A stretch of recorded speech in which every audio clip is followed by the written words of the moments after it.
Hi everybody, this is Cameron with 2020 Meals. I just wanted to give you guys an update on a few ways that you can actually save money at the grocery store. So I'm just going to go ahead and jump right into it. And the number one thing is to plan ahead of time. When you make a shopping list and you put on exactly what it is that you need, you'll actually be able to stick to that list a lot easier than having to go through the grocery store and look to see on each aisle what you need. So be sure to stick to that. Not only will you be able to know exactly what you're going to the grocery store for, but you'll also save on your grocery bill because you will not be putting unneeded items in your cart. Another thing is that write down the item price. So typically people actually eat a lot of the same things, and so what you can do is when you write down the item price, you can actually be sure to know how much your grocery bill is going to be the next time around if you don't add anything new. Or at least this will help you estimate for the next time around.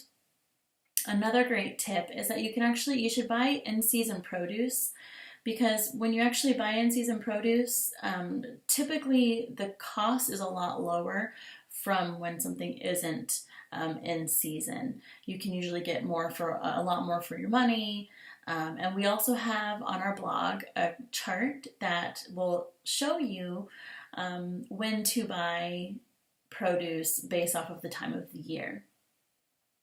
So let's just say you don't really typically buy fresh produce, or if you do, you don't go through it all, you don't eat it, and it ends up in the trash.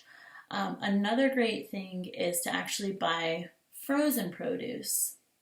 Typically, frozen produce can be used for a lot of different things, but I usually use frozen fruit for smoothies, and then I'll buy like vegetables, which will actually be great to just toss in the microwave, eat them real quick with dinner.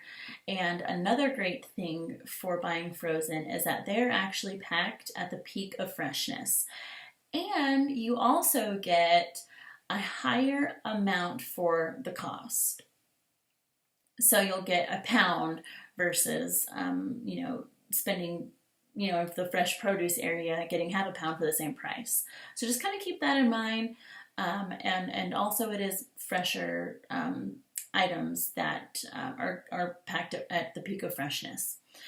Another really cool tip that people don't actually know is that when you go to the butcher counter and you buy meat, you should ask them to trim off the excess fat, if there is any, before they weigh it. Because typically people say, hey, I want a pound of this prime rib. And there's a lot of fat on there. And if you don't like fat, or you don't need as much of the fat, then you can ask them to trim it off. And that'll save you quite a bit of money. I've saved plenty of dollars whenever I've asked them to do that.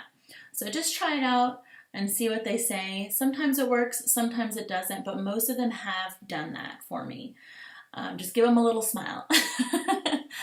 Okay, so another really great tip is that whenever you do come home with any type of meat, whether that be something that you bought in the aisle or from the butcher, I always recommend actually investing in a food saver or some sort of vacuum food sealer. The reason for that being is that whenever you actually use a product like that, it has a tendency to prolong the life of the meat. So whether that be you're going to use it in a day or two and you keep it in the refrigerator, or if you're going to put it in the freezer, since it vacuum seals everything, it doesn't actually get freezer burnt. None of the vitamins, the protein, any of that kind of stuff depletes from it. So I always recommend getting one of those. It's definitely worth it. You can find them all over the place. I bought mine from Amazon. So I hope that this helped you out a little bit, and I hope to see you guys next time. Thank you.